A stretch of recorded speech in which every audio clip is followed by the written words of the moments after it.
সিফাত, তোর কি মনে আছে যে ছোটবেলায় আমরা আমাদের মাকে গিয়ে প্রমিস করতাম বড় হয়ে পাইলট হব অথবা ডাক্তার হব বা বড় কোনো অফিসার হয়ে মায়ের সব দুঃখ কষ্ট শেষ করে দিব? খেয়াল আছে তো? এরকম কিন্তু আমরা বলতাম, তাই না? হুম। সময়ের সাথে সাথে সবকিছুই হারিয়ে গিয়েছে। মানুষ কি সত্যি হারিয়ে যায়, তাও নিজের কাছ থেকে? নিজের কথা নিজেই রাখি না, সবার জন্য কত আয়োজন, কিন্তু নিজের জন্য কিছুই করি না। আচ্ছা, আপনি আসলে কে ছিলেন এবং আপনি এখন কে আছেন বা ফিউচারে আসলে কে থাকবেন? আপনার কি মনে হয় আপনি অনেক পরিবর্তন হয়েছেন এবং হবেন? এই যে পরিবর্তন, এটা কি আপনার ইচ্ছাই হচ্ছে নাকি সময় আপনাকে করে দিচ্ছে? ছোটবেলায় কত কনফিডেন্ট ছিল, এটা করব ওটা করব, কত স্বপ্ন মাকে গিয়ে বলতাম সব। কিন্তু এখন দেখেন, একটা সিম্পল রুটিন মেনটেন করতে গেলেও ভাবি এটা কি করতে পারবো? নিজের প্রতি নিজের এত পরিমাণের কনফিউশন। বাইরে থেকে সারাক্ষণ আসলে আমরা ভ্যালিডেশন খুঁজি, কিন্তু নিজেকে ভ্যালুয়েবল করি না।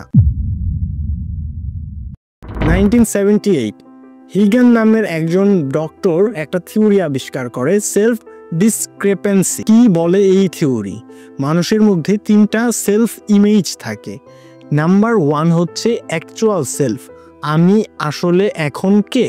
নাম্বার 2 হচ্ছে আইডিয়াল সেলফ, মানে আপনি কে হতে চান। অ্যান্ড নাম্বার 3 হচ্ছে আউট সেলফ, আপনার কি হওয়া উচিত। যখন অ্যাকচুয়াল সেলফ আর আইডিয়াল সেলফের মধ্যে বড় পার্থক্য তৈরি হয়, তখন মানুষ হতাশ হয়, কনফিউশনে পড়ে এবং নিজেকে নিজের কাছ থেকে হারিয়ে ফেলে। আমি বিষয়টা বুঝিয়ে বলছি। আমরা দেখলাম যে মানুষের মধ্যে তিনটা ইমেজ থাকে।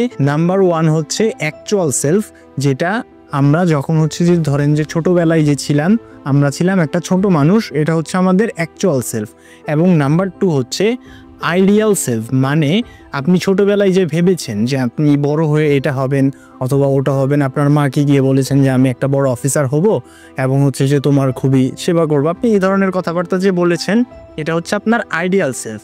এখন আপনি যে ছোটবেলায় মানে আপনার অ্যাকচুয়াল সেলফে আপনি যেই ধরনের কথাবার্তা বলেছেন, যখন আপনি বড় হয়ে আইডিয়াল সেলফে এসে দেখেন যে আপনার সাথে ওই বিষয়গুলো ঘটেনি, মানে আপনি ওগুলো অ্যাচিভ করতে পারেননি, তখন আপনি নিজের কাছ থেকে নিজেকে হারিয়ে ফেলেন। আস্তে আস্তে আপনি কনফিউশনের মধ্যে পড়ে যান যে আমি তো আসলে হতে চেয়েছিলাম এটা, কিন্তু আমি এখন এটা হইনি, তার মানে আমি এখন আসলে কে?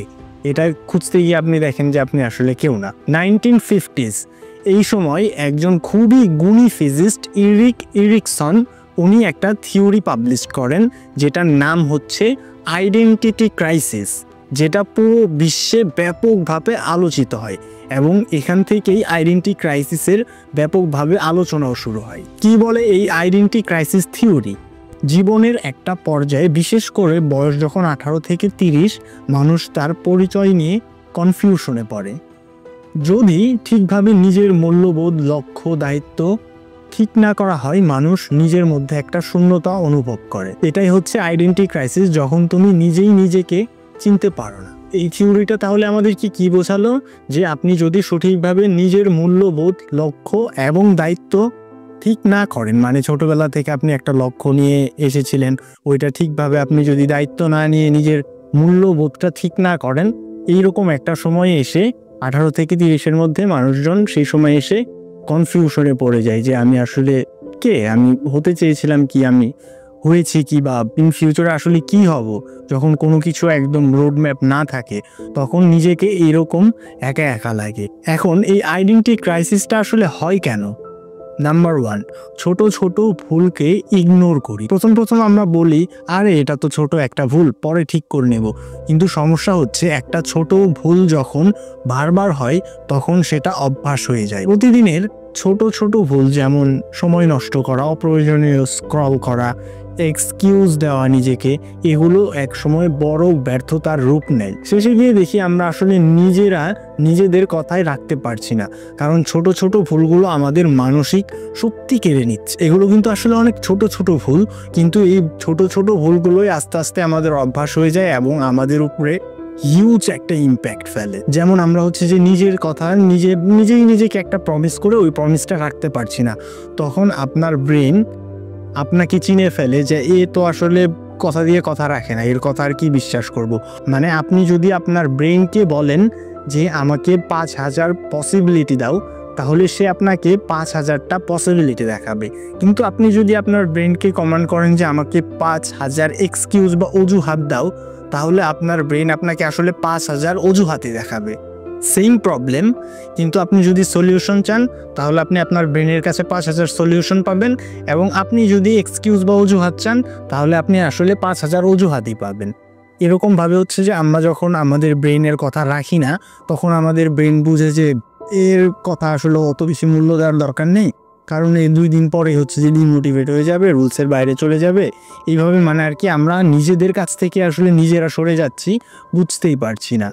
এই ছোট ছোট ভুলগুলো আমাদের অভ্যাস হয়ে যাচ্ছে, যেটা অভ্যাস একটা খুবই খারাপ দিক। যদি ভালো অভ্যাস হয় ইটস গুড, বাট খারাপ অভ্যাস হলে এটা খুবই খারাপ লক্ষণ।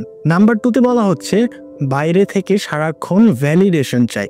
আমরা নিজেদের ভেতর থেকে ভ্যালু অনুভব করার বদলে বাইরের মানুষের অ্যাপ্রুভাল খুঁজতে থাকি। কে কি বলল, কে কি রিয়েক্ট করলো, কে প্রশংসা করলো, এগুলো দিয়ে নিজের ভালো মন্দ বিচার করি। ফলে যদি কেউ কিছু না বলে বা সমর্থন না দেয়, তাহলে নিজের ভেতরেই আমরা ভেঙে পড়ি।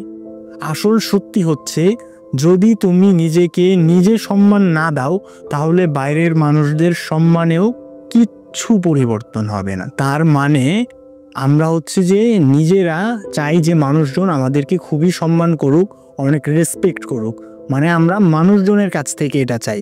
কিন্তু আসলে মানুষজন কি টাইপের মানুষজনকে এরকম রেসপেক্ট করে? যেই পার্সনটা ভ্যালুয়েবল, মানে আমরা চাই যে আমাদেরকে রেসপেক্ট করুক, কিন্তু আমরা যেন রেসপেক্ট পাই এইভাবে নিজেকে আসলে গড়ে তুলি না। মানে আমরা চাই আমাদেরকে মানুষজন সম্মান করুক, কিন্তু সম্মানীয় হওয়ার জন্য যেই কাজগুলো আছে সেই কাজগুলো আসলে আমরা করি না। এবং আমাদের একটা বাজে অভ্যাস হচ্ছে যে আমরা মানুষের কমপ্লিমেন্ট নিতে অনেক বেশি পছন্দ করি, যে কে কি বললো, কে কি রিয়েক্ট করলো, এগুলোর উপরে ডিপেন্ড করি।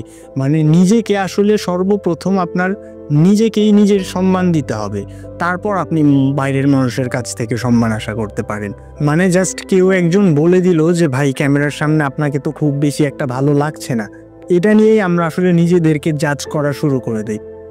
একজনের কাছে ভালো নাই লাগতে পারে, আরও একজনের কাছে তো ভালো লাগতে পারে। এইভাবে আমরা বিভিন্নভাবে চিন্তা না করে একজন জাস্ট একটা কথা বলে দিল, ওর কথা নিয়ে হচ্ছে যে নাচানাচি শুরু করে দিলাম, নিজেকে নিজে ছোট মনে করে শুরু করে দিলাম।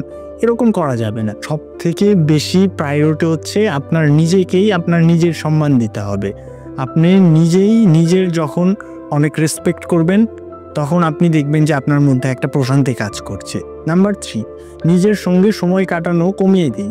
আমরা এত ব্যস্ত হয়ে যাই জাস্ট এমনি র্যান্ডম কাজে, যে আমরা নিজেদের ভেতর যে একটা নিজের মানুষ আছে সেই মানুষকেই আসলে সময় দেওয়া বন্ধ করে দিই। এক সময় আর বুঝতেই পারি না আমরা আসলে কি চাই এবং কেন চাই। ফলাফল নিজের লক্ষ্য হারিয়ে ফেলি, নিজের পরিচয় হারিয়ে ফেলি। মানে নিজের সাথেই আমরা সময় দিচ্ছি না। এটা যে কত বড় একটা লস আমাদের জীবনে আপনি জাস্ট কল্পনাও করতে পারবেন না।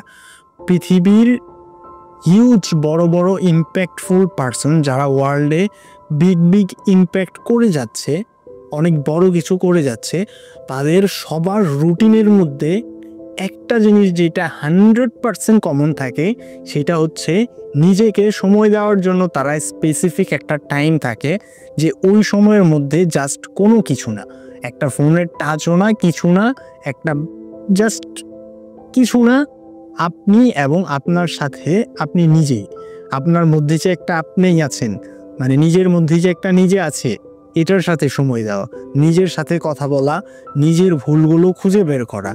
অন্য কেউ ভুল বললে ওইটা আপনি ওইভাবে নিতে পারবেন না আসলে, যেইভাবে আপনি নিজে নিজের ভুল ধরলে নিতে পারবেন। আপনি নিজে ভুলগুলো ধরবেন, ওগুলোর জন্য নিজে রেসপন্সিবিলিটি হবেন, নিজে দায়িত্ব নেবেন যেগুলো আমারই ঠিক করতে হবে। ভুল না থাকলেও আপনি নিজেকে নিজে প্রশংসা করলেন।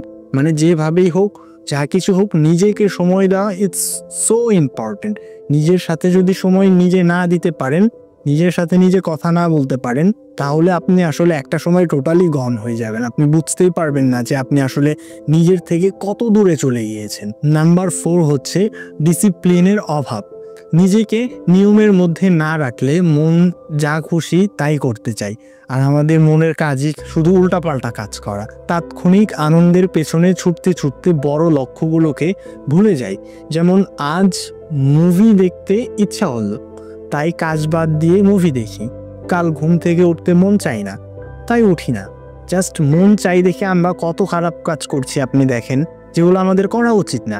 এভাবে নিজের উপর আসলে না কন্ট্রোল আমরা হারিয়ে ফেলি, আমাদের সব খারাপ কাজ আমাদের অভ্যাস হয়ে যায় এবং আমরা কন্টিনিউয়াসলি ওটা করতে থাকি। ডিসিপ্লিন ছাড়া নিজের স্বপ্নের জন্য কাজ করাটা অসম্ভব। আপনি যত মোটিভেশনই নেন না কেন, মোটিভেশন ইজ টেম্পোরারি, এটা নির্দিষ্ট সময় থাকবে। আপনি জাস্ট একটা হাইপে উঠবেন যে কালকে থেকে সব করে ফেলবো, কিন্তু আসলে আপনি কিচ্ছু করবেন না যদি আপনার মধ্যে ডিসিপ্লিন না থাকে, কনসেন্ট্রেসি না থাকে। এগুলো আসলে খুবই বেসিক কথাবার্তা, যেগুলো আমরা সবসময় আসলে সবাই জানিও, কিন্তু তারপরও আসলে মানি না। কেন জানি, তারপরও আমি আপনাদেরকে আরেকবার রিমাইন্ড দিয়ে দিলাম, মানা না মানা আপনার ব্যাপার, হোয়াটএভার যাই হোক। এখন এই প্রবলেমটা থেকে, আইডেন্টিটি ক্রাইসিস থেকে আমরা আসলে বের হব কিভাবে? নাম্বার 1, নিজের ছোট ছোট প্রতিশ্রুতি রাখা শুরু করা। মানে আপনি নিজেকে যে একটা প্রমিস করবেন, ছোট ছোট প্রমিস করবেন এবং ওই প্রমিসগুলো আসলে রাখবেন। আপনার নিজের প্রমিসগুলো নিজে রাখবেন এবং দেখবেন যে আপনার ব্রেন আস্তে আস্তে আপনার কথা শুরু করেছে শোনা, এবং আপনি যা কমান্ড করবেন সেগুলো করা শুরু করবে। ধরেন যে আপনি সকালে 1 গ্লাস পানি খাওয়ার সিদ্ধান্ত নিলেন এবং এটা আপনি রাখলেন, দেখবেন যে আপনার ভেতরে একটা পিসফুল কাজ করবে, আপনি একটু খুশি অনুভব, শান্তি অনুভব করবেন। নাম্বার 2, দিন শেষে নিজের সাথে চেক ইন করা। অবশ্যই নিজের সাথে নিজের পার্সোনালি একটা সময় দিতে হবে, যেই সময় কেউ থাকবে না। নাম্বার 3 হচ্ছে ছোট ছোট কাজ শুরু করে দেওয়া এবং ওগুলো সুন্দরভাবে সম্পন্ন করা। একটা র্যান্ডম কাজ আমি যে শুরু করে দিব, একদম একসাথে সব কিছু করা যাবে না, আস্তে আস্তে আসলে ফ্লোতে আসতে হবে। একটা ছোট ছোট কাজ, ভালো ভালো কাজ করা শুরু করে দিব এবং আমরা প্রমিস করে ওই কাজগুলো আসলে করে সম্পূর্ণ করে ফেলো। একদম জাস্ট কাজটা শুরু করলাম এই পর্যন্ত না, কাজটা শুরু করে ওইটা একদম সম্পূর্ণ করে নিজেকে একটা রিওয়ার্ড দিব, নিজেকেই একটা নিজে উপহার দিব। And number 4, the most important part is নিজেকে ক্ষমা করতে শিখো। মানে আপনি যে এত ভুল করে ফেলেছেন, এই ভুলগুলোর জন্য আসলে নিজের কাছেই নিজেকে ক্ষমা চাইতে হবে এবং নিজেকে আসলে মাফ করে দিতে হবে, ক্ষমা করে দিতে হবে। নিজের সাথে নিজেকেই থাকতে হবে লাস্ট পর্যন্ত। আপনার সাথে ওই আপনার ভেতরের আমিটাই থাকবে, এর জন্য ওর সাথে খুবই সুসম্পর্ক থাকতে হবে। একটা নিজেকে বলতে হবে, ভুল করেছো ঠিক আছে, কিন্তু এখন সময় সামনে এগিয়ে যাওয়ার, নিজেকে ক্ষমা করে কিছু করে দেখাবার। এর জন্য নিজেকে ক্ষমা করতে হবে, নিজের সাথে নিজের বেশি বেশি টাইম স্পেন্ড করতে হবে এবং সুন্দরভাবে আস্তে আস্তে ডিসিপ্লিনের মধ্যে ঢুকতে হবে।